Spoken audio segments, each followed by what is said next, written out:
if it's comfortable. Hello, everyone.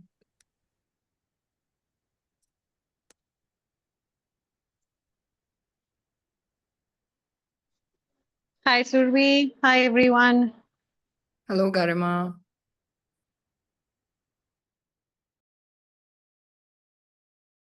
Hi, everyone.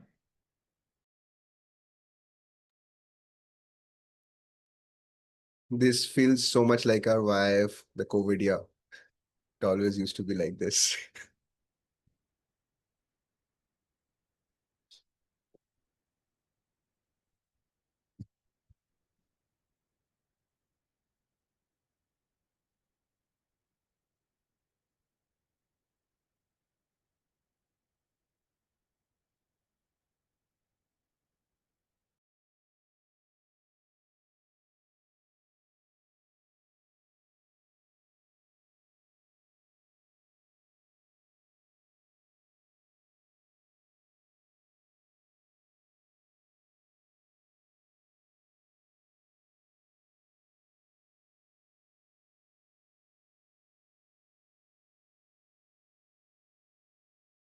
Just waiting for more people to join in, guys.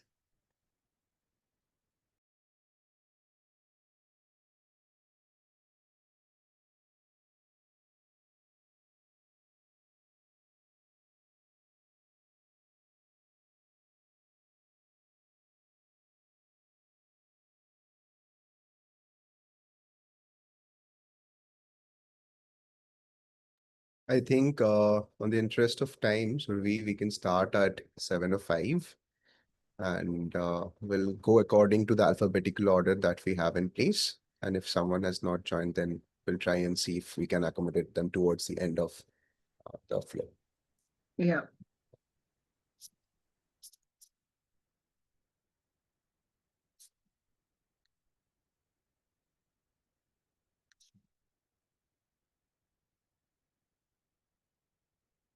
Okay, welcome everyone. I'm Surbhi from the YF class of 2022. A warm welcome to the Directorial Roundtable for the second time. I currently work as the Alumni Relations Officer at Ashoka, and I'm serving as the Observing Officer for Alumni Council Elections. I'm really glad to be here with all of you today and really excited to see this re-election process come alive. With that, I'd like to hand it over to Anamitra Ghosh from the YF class of 2021, our moderator for the evening and the Chief Election Commissioner for Election Commission 2025. Over to you, Anamitra. Hello, everyone. Thank you so much for joining in on a Tuesday evening. And I think whatever we have had through the process of re-elections and the engagement, I think we has gone up, where we have seen more presidential candidates, more directorial candidates come in. And I think somehow the whole idea of what we try to promote through the election commission is to bring the alumni together and find the best people to sort of do it for the community. So I think in that direction, we have the spirit going high. So with that, I'll introduce you to the rules, the format, how we go about it, and then we would go about in a alphabetical order for the positions that we have for the candidates to come in and share their views. So every candidate would be getting 2 minutes to speak about their whole agenda, idea, thoughts, and what they want to do for the community and why they should be elected. And just before 30 seconds, on the 1 minute 30-second mark, Survi would be giving a reminder that you have 30 seconds left. So we would request you to be mindful and try to wrap up within that 30 seconds. The next part is that once we are done with all the candidates speaking, we would have a 20-minute slot earmarked for the Q&A session. So we would be moderating the session for any sort of questions coming in from our alumni. But if there are no questions coming in and we still have some time, then we have a few questions from Election Council for the specific positions, and then we would put them forward. The final part of it is the conduct and transparency bit. We would obviously urge you to focus on your role, the goals, the plans, and not on individuals, but yourself and the community. And please restrict yourself to the timeline. Please take a heed of the 30-second reminder mark given to you. And with that, we'll start with today's directorial roundtable. And the first person to come and speak today, alphabetically, is the Director of External Partnerships and Alumni Benefits. The candidate is Amartya Raj. Amartya, over to you. We would start counting once you unmute. Thank you, Anamitra. I can start. Okay. Hello, everyone. My name is Amartya Raj. I'm a Young India Fellow 21-22. I have nominated myself for the position of Director of External Partnerships and Alumni Benefits. In the past, I have handled a couple of Member of Parliament's offices. In my corporate career, I was the Chief of Staff to the founder of Masters Union and Tata School of Business, where I was the first point of contact to 50 plus very established firms, 100 plus VCs, founders, CXO, CEOs, etc., and at least 10 social media influencers. Currently, I work under the guidance of the ex-National Security Advisor, Ambassador Shiv Shankar Menon, and I manage the Ashoka Center for China Studies. Establishing my credibility, I want to propose 3 ecosystems, which I will be delivering if I get elected in the next 730 days or 2 years. First, establishing a partnership with 10 firms per year. I have the details, but 20 in 2 years. I'll give it. Second, creating alumni support portal to make every alumni comfortable asking for help without the fear of judgment or embarrassment. Later, we want to convert this into a product and sell it to other alumni, other universities' alumni circuits, so that we can make the council financially independent. The third, the most important and the most ambitious of my project would be creating a Ivy League-like branded and marketed entrepreneurship circuit where their alums of other university would become our market for our businesses. And in exchange, the products which is going to come in would become the facilities which we're going to provide to other alums. With a credible reputation, I believe we can achieve all of this, and the dividends going to come for the next years and decades. I have uploaded a very comprehensive 730-day plans, and you can ask me any questions. Thank you very much. Thank you, Amartya, and thank you for sticking to the time. I think slightly short up, but that's fine. So the next candidate that we have is Vedika Bagla. She is contesting for the role of external partnerships and alumni benefits as well. Vedika, over to you.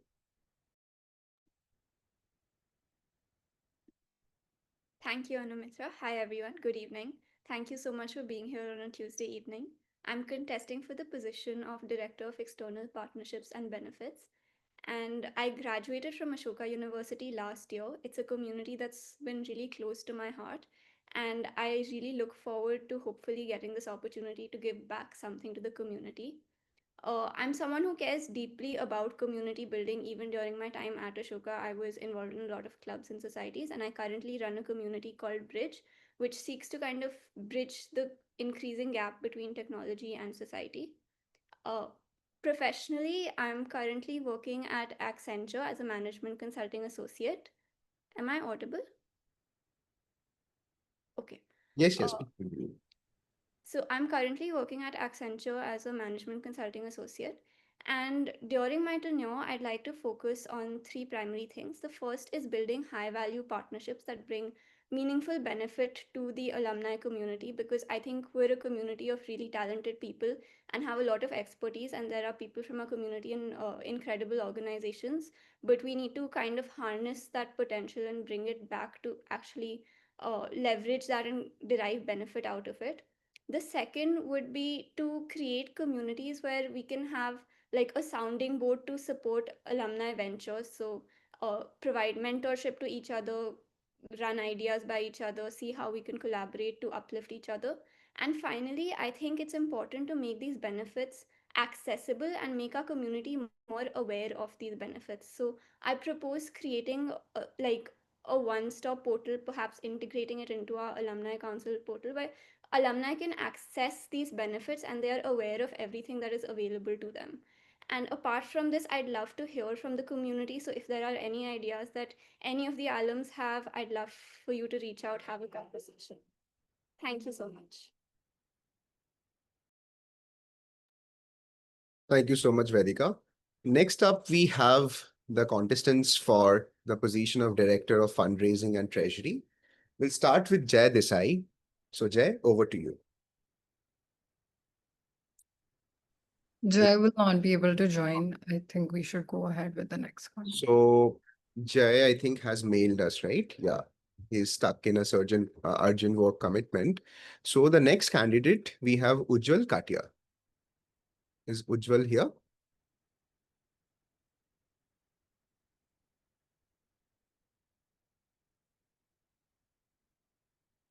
I don't think he's here. Okay. We'll move on to the last candidate for fundraising and treasury. It's Vaibhav Sharma. Do we have? Yeah,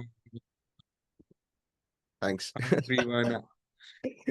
Cool. I think your 2 minute can start now. And Sure. thanks, Vaibhav. Over to you. Got it. Thanks for having me on Tuesday evening. And so I'm Vaibhav and I'm YF24 and I'm standing for Director of Fundraising and Treasury again. So, talking about my background, I'm currently working with a family office where I evaluate investments across stages and across geographies and handle capital deployment. Before that, I was in a VC fund and have been a 3 times founder myself with one exit and have previous experience of fundraising in social projects. And for this role, I think that I will I will do some things like having a live financial dashboard, some like quarterly reporting and streamlining the processes, because that's the experience which I bring while working in fund and like while working in family office, because that's my day-to-day job.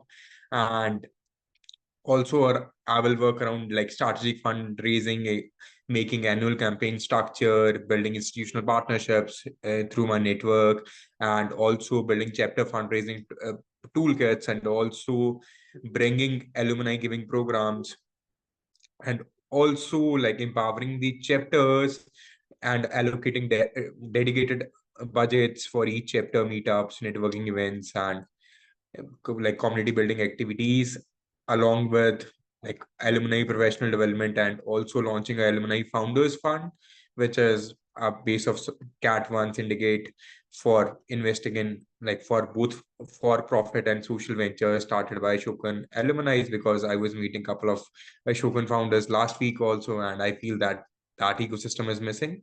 And also making a centralized resource library for grant databases, fundraising practices, term sheet templates, and compliance, and ensuring transparency and responsiveness. My aim will be to get like to get back in 24 hours on the queries and 48 hours approval on standard fundraising request, and monthly virtual offers for all alumni across time zones. And looking forward to work with you. Thank you. Thank you. Thank you, Vaibhav. Next up, we have the contestants for the Director of International Chapters. First up, we have Mohammad Aman Asim. Do we have him on call? Hi, I'm here. Hi. Hi, Aman. So your 2 minutes starts now. Hello, everybody. Tuesday evening for you all, but Tuesday afternoon for me here in the UK. Good to be here and running for this time contested. So I'm glad to have some competition, unlike the last time. But I would like to give you a background of what I'm doing currently, which is that I'm doing my MPhil at Oxford University, and this is my second year. And I've had the privilege and honor of using my Ashoka connections while being here at Oxford and moving into the UK. And that has been basically something that has been really helpful. And I think using my position, which I hope to win for the Director of International Partnerships, I want to build on those connections that have helped me and extend that to everybody else who is planning to move abroad, whether for a job or whether for graduate studies. And I think that'll be a great resource.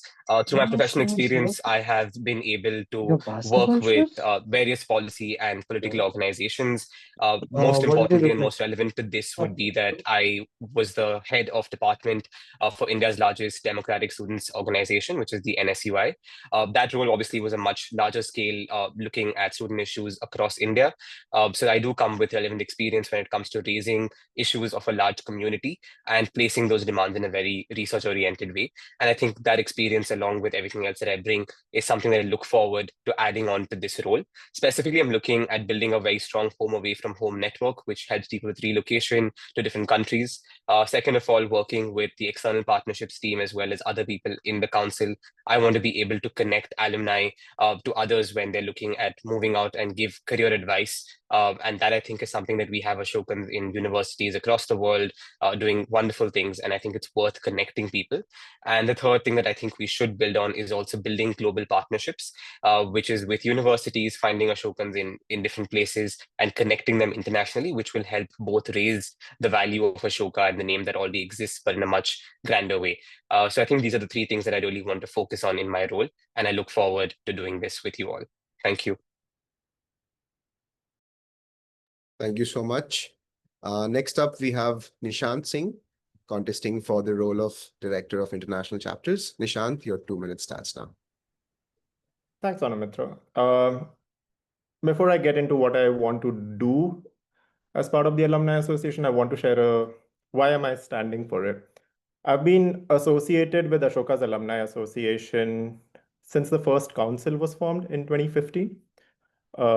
And it's been 10 years. I have been part of multiple councils in different administrative capacities, setting up multiple chapters across the world, and participating with different student and alumni initiatives from time to time.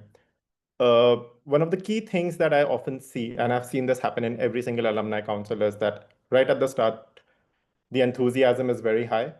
And within 2 months, life takes over, tragedies take over, and the energy fizzles out.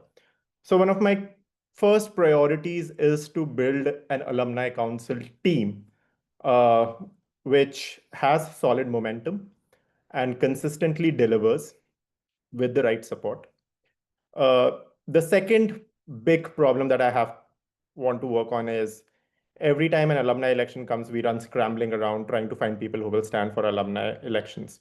So I want to create and nurture a pipeline of leaders from our Ashoka community who can take over the baton from us. The third, which is the most important work as the Director of International Chapters, is we have to help international alumni be successful where they are. Our traditional approach has been, let's bank on the success of our alumni and talk about Ashoka. I want to invert that pyramid and talk about how Ashoka story can help alumni wherever they are in the world. And for that, there are a lot of initiatives that we are planning. In fact, many of the initiatives that candidates here are proposing, all of that will be integrated. So my core focus will be how do we get more people involved in running this association over the next 2 years and leave something that is self-sustaining and can be carried forward by the next set of alumni. I'll stop here. Thank you, Nishant. I think that's spot on to also the time. Thank you so much for that. Next up, we have the directors contesting for the position of national chapters. So we'll start off with Adya Agarwal. Adya, you're on call. Adya won't be joining us. Okay. So next up, we have Chitra Shashi Nair. Hi, Chitra. Hi, Anamrita. Hi, everyone. Good evening. Thank you so much for taking your time to be a part of this Directors Roundtable. And I'll be super quick, I promise, completely unlike the emails that I've been spamming you all with. So a quick round of introduction. I am Chitra. I am a part of the YF batch of 2018-19. And I have been, since the last 18 months, the co-chapter head for the Mumbai chapter. And based on my learnings from co-leading this chapter, I decided to stand up for the role for the director of national chapters. Essentially, essentially, there are two key priorities that I want to focus on if I were elected. Number one is that I want to make sure that every chapter across India has at least 4 meetups. Basis my experience in seeing in running different events for the Mumbai chapter and seeing my co-chapter heads from across different regions in India, I've seen that there's a lot of joy that alums get when they are a part of these chapter meetups. They get very rejuvenated and excited to just reconnect and reconvene with everyone. But at the same time, I've also seen the kind of effort it takes for all the chapter heads to put this together. So keeping all of that in mind, I propose that we have 4 very hyper personalized, very engaging events across all chapters. It's a doable target also for all of us to kind of achieve and put together. And the second thing that I want to bring to the table is having inter-chapter connectivity through a series called as Alumni Speaker Series, as well as partnerships with different NGOs as well. So as to ensure that we have connects across different chapters. Right now we are just focusing on one chapter at a time, but I want to make sure that with these initiatives we can kind of connect and ensure all chapters from across all alums from across chapters get to interact with each other. More details are there in my manifesto and my emails. So yeah, with that I conclude. Thank you so much, Chitra. Next up, we have Yashwant Sunnathi, again contesting for the position of direction of national chapters. Yashwant, over to you. Your 2 minutes Great. start. Thank you. Hello, everyone. I'm Dr. Yashwant Sonati. I'm a Yatri who learned about Ashoka during Jagrati Yatra and chose to be a fellow subsequently. I've been a part of Alumni Relations Committee during my YF, 2018-19. I belong to Chitra's batch. And, I've got the opportunity to sneak into some alumni events even before becoming an alumni. Through alumni, I learned about the, heritage walks or history walks in Delhi, and I've got the opportunity to meet many alums through that. And in fact, me along with the current chapter head, Deepak, we have been successful in replicating it in Hyderabad. You might have noticed that I've previously voiced concerns that there should be more than one chapter head in Hyderabad, and we were successful in ensuring that there were 2. That's been my more or less relationship with Ashoka and the alumni community. I mean, 2 things that I would highlight. One is that, I've seen a lot of these initiatives or, volunteering activities like heritage walks or something, which have sort of vanished or faded, may it be Delhi, Bengaluru, Kolkata. So my first priority would be reviving something of that sort, which is better than a standard format of, getting to a place, going to a hotel or a restaurant and, just sit around, have coffee or something. So that's one priority. And second, I would, take on what Nishant just mentioned, and nobody could have articulated it better, that, every year we scramble to find who will be the next chapter head, who will be the next batch representative. So there is a need to focus on that. So taking a lead from what he has said. So yeah, so these are 2 key aspects that I would like to focus on. Thank you. Great. Thank you, Yashwant, so much. Next up, we have the candidates for the role of Director of University Relations and Careers, Masters and PhD, Sharansh Kumar Gupta.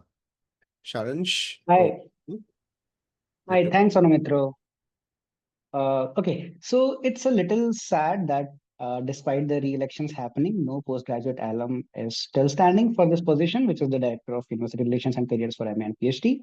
I would say that this speaks volume about how disconnected to the university the postgrad alum feels after sort of completing their Ashoka journeys, and I think this needs to change.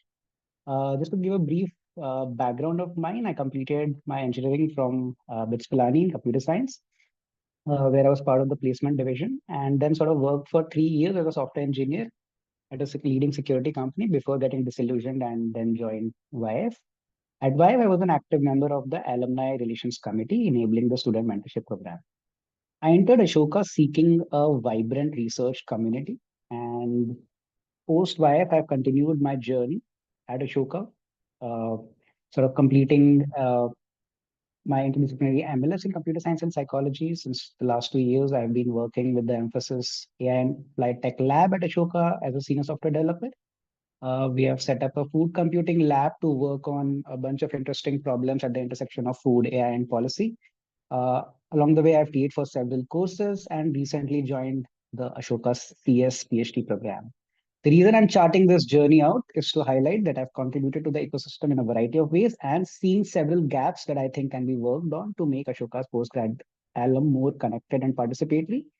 Not going to promise anything lofty. Some of the fundamental things that I have in the pipeline to sort of prioritize will be to have more participation and enabling more representation for the postgrad alums, support building durable pipelines for research grants, fellowships, some sort of linkages and more connections with industry, research, think tanks, and so on and so forth.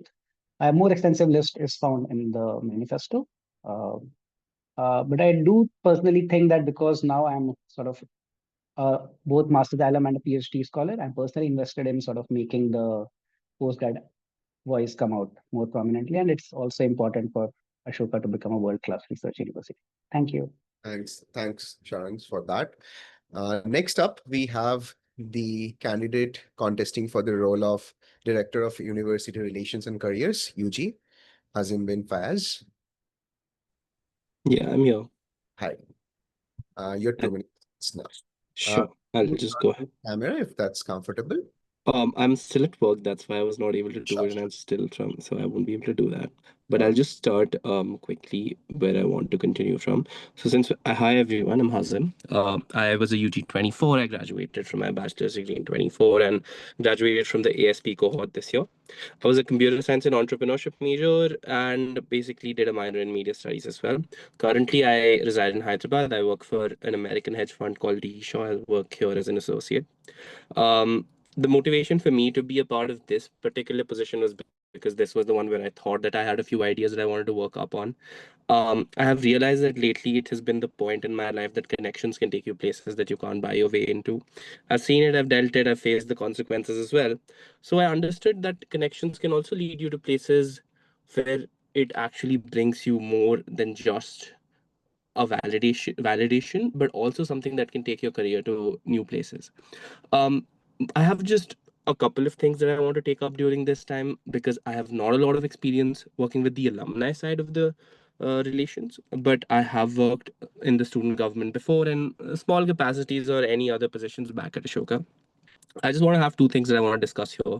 I want us to have a very stellar referral community because we know how big firms incentivize referrals. This is something that I've always wanted to take up forward because back in the day when placements were not going well for certain people, including me, there was always this idea that I can reach out to the alumni community, but that was never a rhetorical thing that, oh yeah, this actually exists. So building this from scratch and making sure that this continues where both of the parties benefit is something that I just really want to pursue on. The other one that is also in the mandate and something I believe is in the purview of this position is having that so many ventures that have come out of Ashoka or have been made by Ashokans. They're not actively part of the alumni loop. They're there, but it's not actively pursued upon. There's not a lot of feedback loops that exist for certain individuals to maybe have some pre-release testing, maybe go ahead and validate their ideas or just launch their products and go ahead in whatever ways they can. So to have a priority to garner support and any collaborations would be a great thing. Yeah, those are the only two things that I want to discuss about, and the rest of it you can find on my manifesto. Thank you. All right. So next up, we have the last segment, which is the candidates contesting for the position of Director of University Relations and Careers for YF. First up, we have Garima Punia. Garima, over to you. Garima was there on call, right? Yeah. Oh, yeah. Hi. A very good evening to everyone. And just at the outset, I would also like to say, like the ARO mentioned, that it's been nice to see all the engagement that's been happening around the elections and, all the back and forth that's been happening. And there's some hope that we'll have a better voter turnout. So I'm standing for the position of University Relations and Careers YF. Just a little bit context, I'm from 2015 batch, and YF has been one of the most phenomenal journeys that I have taken in my life.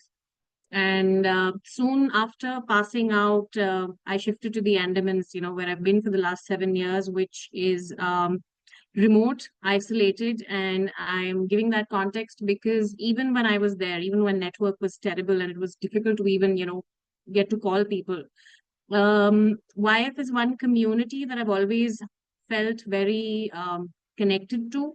I've had great support coming in from mentors, from fellows, from alums, and it's something that I think has meaningful impact on my life till date. And I think there are a lot of other alums who also feel this way.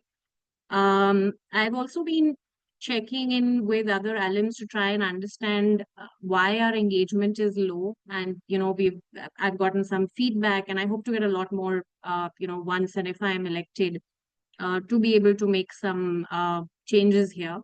And broadly summarizing the kind of things that I want to do is, move from, like, we have a lot of chapter meets and meetings that happen, but we see there's a lower engagement that we'd like.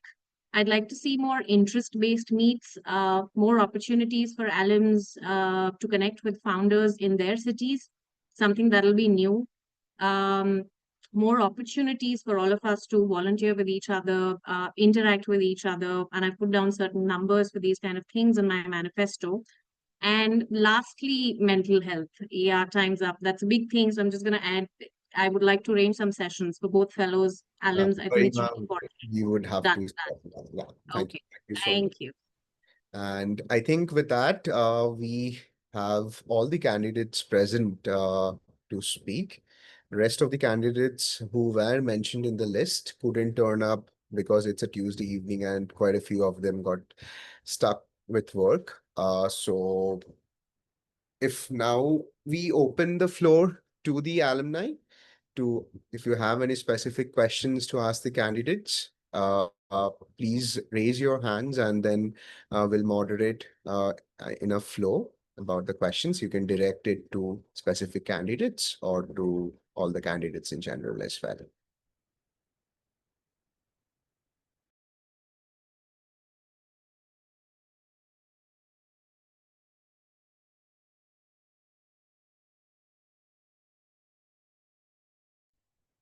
We have a few hands already.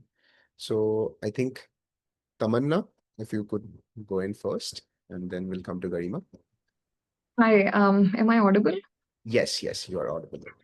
Okay, I have a bunch of questions. Is it going to be like I ask one question and people answer, or should it be like I drop questions and then people can sort of... Let's start with one question. If we do not have more people, we'll then come back to you. Awesome. Okay. It's nice that this is happening, and it's nice that there is some amount of participation.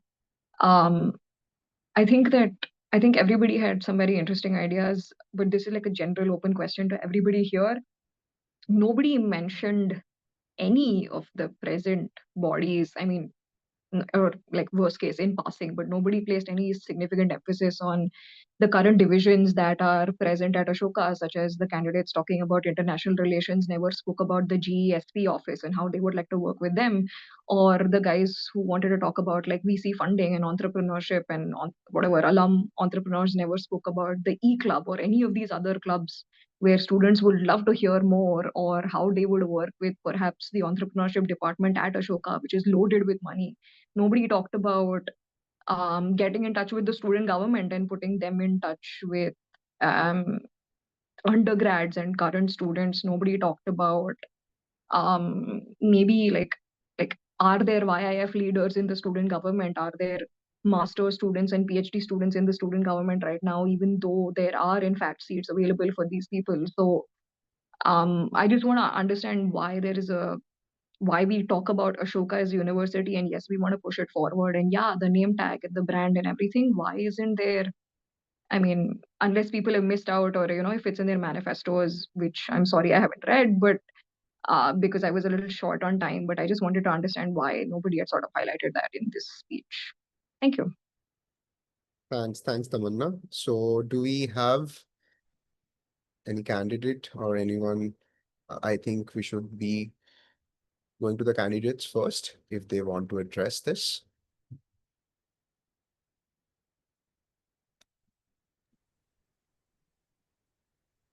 Nishant, you want to? I can take this. So Tamanna, I don't know which year did you graduate? I'm UG 2024. 2024, okay, pretty recent. So what ends up happening is, for many of us, we've been out of the university ecosystem for the very long time. Our engagement has primarily been with alumni wherever we are based. So a lot of this information that you are talking about, in all honesty, some of us may not have about what is the internal workings of the university. That's the kind of information we would expect to seek and get from ARO or through regular engagements. So one, there is that information lacuna. Second is the authority, right? Like, are we, as the Alumni Association, the first authority to address these challenges, or are there bodies in the university? And obviously, I'm not saying that the Alumni Association should not be involved, but they should be brought in as and when necessary, wherever we can be of help. So bottom line being, these are very relevant issues, and if required, if alumni's help will be sought, we will try to be as helpful as possible. It's just that we have to scope what the mandates is going to be, and because of that, we also have to understand what we know and what we don't know. So many of be able to talk about in our manifesto things we don't know about yet. So I don't think it's intentional. It's more to do with how much do we know about what's happening inside the university. So somebody who's recently graduated will have far more exposure. That's my take. Speaking for myself. Yeah. Thanks, Nishant. I think Vaibhav was the first person to raise hand. But before I go, Garima, you want to ask a separate question, or you had your hand raised to respond? Sorry, you're not audible. Oh, hello? Yeah, I can hear you now. You had a separate question. Yes. So I think Vaibhav has a response to the previous question. So let's go in that order, close that loop, and then we'll come to your question. Yeah, Vaibhav, if you can go. For the question, and it was already there in my manifesto that we need to work with eCell. Like, for example, my last startup was incubated at eCell, but they are moving towards like a department which gives education rather than like a department which actually incubates and then supports startups. So it's a very different concept. So I have previously also like worked with couple of Ashoka alums who have given some angel checks to like Ashokans when they are like just starting to build. So something around that. So we will definitely be working with those departments because we need the support. We need to work along with them, but it will be slightly different structure because they are moving towards a department which is more coursework oriented rather than like a practical work oriented department. So in that case, where you mentioned about like Ashokan founders, so around that. So my experience, like my startup was incubated there. So like I closely worked with them for almost 6-8 months, and so that was my learning from the process. I raised the money for that startup also, and that comes from that factor. Yeah, thanks, Vaibhav. But before we go on to Vedika, would request everyone to try and sort of keep your response in under a minute so that everyone gets to speak or ask their questions because we have limited time. So Vedika, over to you. Thank you. And thank you, Tamanna, for that question. I think you raise a very valid point, and I completely agree with that also. I think we should be collaborating with existing organizations within Ashoka, and instead of trying to reinvent the wheel, like work with organizations that are doing well, see what we can learn from them. But I also agree with what Nishant said, that there is going to be a gap in terms of what alumni from previous years know about how the institution is functioning currently. And that is why I think, as more recent alums, it's even more important for us to kind of bridge that gap. And that is the power of a platform like this, of a roundtable like this, where we can kind of hear these really valid points that you are bringing. And I would love to kind of incorporate this into our agenda for the next few years. Thanks, Valika. Amartya, you have a question or a response to Tamanna? Response. Please go ahead. Okay, thank you. Thank you, Tamanna. And your question, like, very apt. The very straightforward answer which I would have is time obstacle, which I had like in 2 minutes. If I have to put forward things, then entrepreneurship cell specifically, I would mention why it did not mention. It's part of my plan, definitely. But due to time obstacle, I was not able to put it forward. But that's a small section only. There is going to be involvement of the development team, the founders, and other various centers at Ashoka which are functioning. Will take everything forward for my third of my points which I put forward to create Ivy League like branded circuit for entrepreneurs. So it's gonna be part of the plan. Thank you, Tamanna. Thanks, Amartya. Garima, over to you for your question.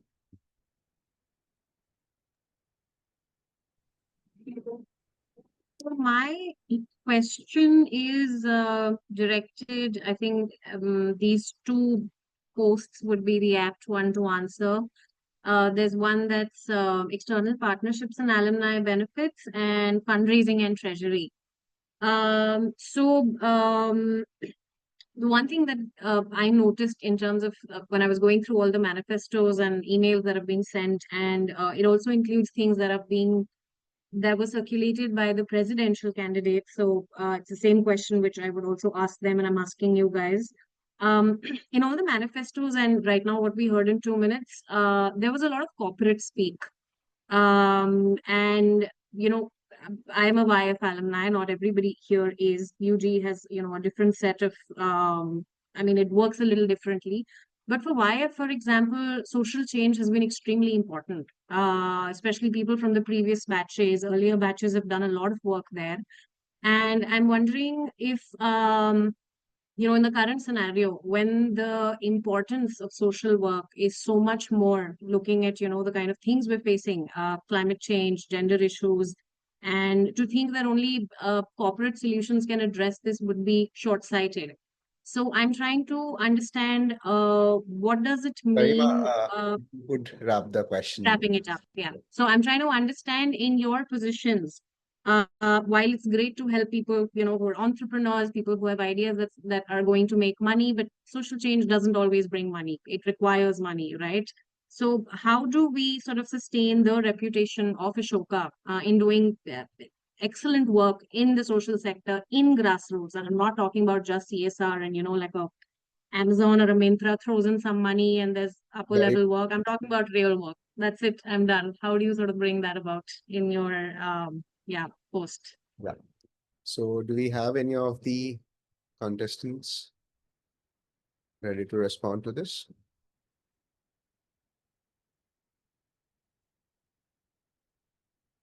Gio, did you have your hand first? Sorry, I missed. I have a question. So if someone is responding, then happy to be. I think Vaibhav is responding, right? Hi, Garima, like very apt question, and I have been thinking about it also. It's included in my manifesto for non-profit startups. We actually funded few of grants at Ashoka, and also like working with like a professor at Ashoka and helping him like doing his research, and also like making a flexible arrangement like the structure, how Impact Guru works or something like that. It needs to be transparent, and for like non-profit like investments, like there is a way out. Like we could look at blended finance structures and structures which could actually work out for supporting who are just starting in non-profit ventures, similar to like for-profit ventures. So I think it should be very similar to that also. We need to just connect right-minded people with right-minded alum, so it will work in that way. Thanks, Bhairav. Amartya has a response as well, Amartya? Yes. Yeah, please go. Yeah. So Garima, first of all, understanding the ambit of like what capabilities our council has right now, uh, we are financially dependent on other things. So my second point comes to that in my manifesto, that I'm working towards also making the council financially independent so that we can take up more initiatives uh, in that direction also. Amongst a section of it would be in direction also. Without that, I believe it's going to be really difficult. I can make big promises here, but it's not going to come around without the financial leg. Thank you. Thanks. Gio, over to you for your question. Thanks, Amit and Amitra. Sorry. So my question is pretty short. We've had discussions at the university about affirmative action, and we've had Garima just talk about social change, and we have also had Nishant speak about how we want to create the next generation of leaders, which was echoed by people. So, what is the stand of any candidate who wants to respond about having affirmative action in the next cycle of elections, so that we have leaders who are also leaders from various social and economic backgrounds and other identity markers, and not just people who have a certain amount of privilege?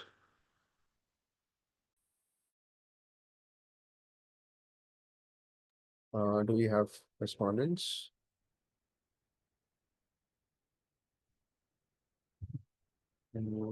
Garima? Can I ask you to repeat the question? My network was a little patchy. Short question is, what about affirmative action in the next election cycle for Alumni Association?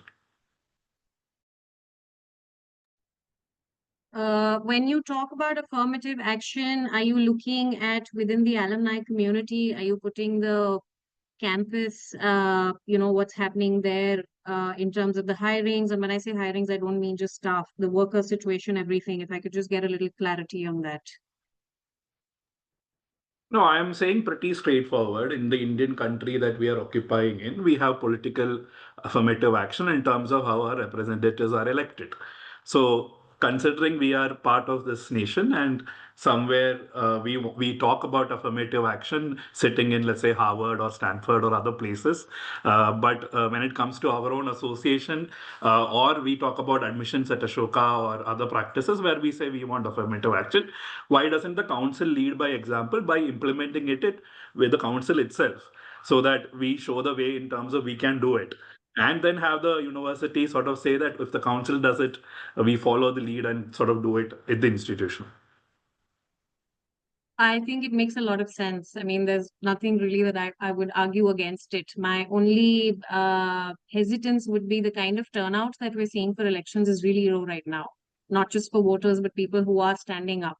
And, if we can manage to fix that, I mean, this sounds like a brilliant idea. I mean, I've always been very pro affirmative action in, not just political spaces, but offices, campuses, everywhere. So, I mean, it's a great idea. And it's definitely something that I think if we're elected, we can look into putting it into the constitution, that we can start looking at certain things. Thanks. Yeah, that answers your question, I hope. Yeah. Amartya has a response as well. Yeah. Yeah.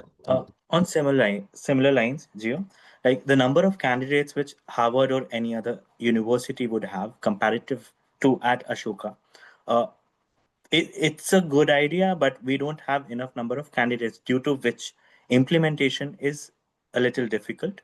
But if the turnout, because from the first elections which happened to the second, we are seeing a larger number of turnout. If in the next council, if more number of people could, if we see the engagement, and definitely this could be a point. But at the current moment, having it's because a couple of positions I see there are like one or two single candidates, like Saransh told, for MA and PhD. There's only one candidate. So it would not make really a sense there. If we have more candidates, then definitely. Yes. Thank you. Thanks, Amartya. I think I'll very yeah, briefly sure. respond to that. the low voter turnout and lower participation is not something that's happening this year. We've seen that happen time and again since the first council.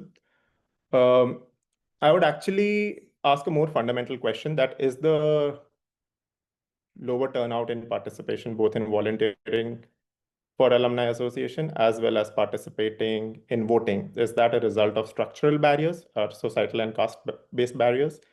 And if that can be established, then a case for affirmative action can be made. But if we don't have any evidence of that, then it's like we are going around with a hammer and trying to find a nail to strike it in. So if in the functioning of the Alumni Council, if in the participation of people in the Alumni Council, if we can establish and find that there are structural barriers that are stopping people from participating or standing up, we should definitely go for it. But first, we need to establish the need for it. Thanks, Nishant. I think there's something on the chat as well. I think we can continue it on chat. There was a couple of questions by Anurit on chat, so I'll just read them out. The first one is directed towards Garima. You spoke about interest-based meetings for the community. How do you plan to execute this? Yeah, so this is based on some feedback that I had got from alumni, and there were people who were opening their batch groups and checking them maybe, once in 6 months. And for a lot of us who passed out a while back, this may not hold as true for somebody who's just passed out, a year or two ago. Chapter-based meetings are not really doing enough. People now want to, make relationships with or meet people where they have common interests. Now, these can be hobbies, these can be something that's related to your profession, but the way that I'm envisioning this, for example, is can music be something that brings people together? I may not be very interested in going for a chapter meet, right? But I'm interested in music. Maybe I play, maybe I love a jamming session. Maybe this is something I do want to, meet other people with. And so there can be, different sort of examples across, formal things that we do in our professional lives and informal things that we do. So this is something that I hope can drive interest meets, and this can be done virtually, locally with, existing chapter heads. So we're not, reinventing the ball in that sense, making use of current whatever we have and sort of give it a little new direction. So that's how I'm thinking of this. Thanks for your response, Garima. The next question that we have from Anurit is directed towards Nishant. Nishant, as a Harvard alum, how do you aim to emulate community building initiatives for alumni community there for Ashoka? Trust me, it's often the other way around, where we pick up things that have worked in Ashoka and try and emulate it in different foreign university communities. But to directly answer this question, the biggest power of most of these universities that have existed for a couple of centuries is their alumni. The alumni strength, which is also why they are able to put in so much effort and force to influence university decisions. That being said, the alumni do have a real stake because alumni are the ones who are sending people to the universities as well as contributing financially to the universities. We may not be at that stage yet, but that culture needs to be integrated. So what I will say, and I have mentioned this in my manifesto, is that it's been 10 years since, I think, Anurit, you were on university campus, and 10 plus years to Ashoka as well. We need to start a culture of paying it forward or giving it back. Not in the way it has traditionally been done, but in a better way, where we don't just look at alumni as people who are financially contributing, but as people who are contributing to shaping the university in a better way. That is whether it comes to careers, that is whether it comes to supporting social change, entrepreneurship, helping decide a lot of PhD folks who want to come back and teach at Ashoka. So it goes way beyond just, supporting financially. The power of a university goes way beyond just the capital.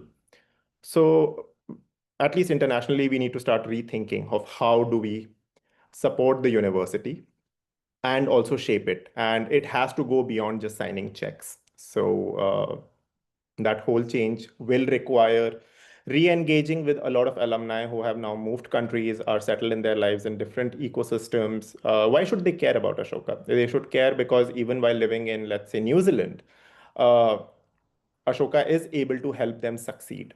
And so that is the change that I am trying to push for, that let us help alumni succeed where they are, instead of using alumni success wherever they are as our success. Thanks, Nishant, for detailing it out. I think there have been quite a few responses coming in as well on chat, and I think that's a conversation happening. But I think we are at the end of our stipulated time period. We have already crossed the 20-minute, and I think that's a good starter to the conversation. And if we can do an extension of this on the email threads, I think it would keep all the alumni really engaged till the elections, and we would hope for a better count. So I would urge every one of you to sort of uh, keep the conversation going, include as many people as you can in those conversations. Ask your friends and your network and people in your subsequent batches and earlier batches to come out and vote. And we really hope that this time around, the voter count is much higher. So on that note, we would try and close the call for today. All the best to all the candidates. And again, please urge people and the community to vote. Thank you for organizing this. Thank you, everyone.